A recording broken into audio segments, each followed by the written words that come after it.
शिवसेना नेते संजय राऊत यांनी महाराष्ट्राच्या राजकारणात महत्त्वाचा संकेत दिला आहे. ठाकरे बंधू एकत्र वचननामा जाहीर करतील असे सांगत त्यांनी ठाकरे कुटुंबाच्या एकत्र येण्याची शक्यता व्यक्त केली.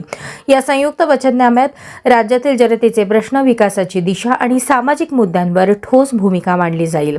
दोन्ही ठाकरे एकत्र आल्यास राजकीय समीकरणे बदलू शकतात आणि कार्यकर्त्यांमध्ये नवचैतन्य निर्माण होईल असेही राऊत म्हणाले. त्यांच्या या वक्तव्यामुळे राज्याच्या राजकारणात मोठी चर्चा सुरू झाली असून आगामी निवडणुकांच्या पार्श्वभूमीवर या घोषणेकडे सर्वांचे लक्ष लागले आहे. 4 तारखेला पहिलं वचननाम्याचं उद्घाटन होईल, प्रकाशन होईल. त्याच्यावरती दोन्ही बाजूंनी जवळजवळ शेवट थाक फिरवण्याचं काम सुरू आहे. आज संपेल. त्यानंतर माननीय उद्धव ठाकरे आणि सन्माननीय राज ठाकरे यांच्या संयुक्त सभा मुंबईसह MMRA रिजनमध्ये होतील.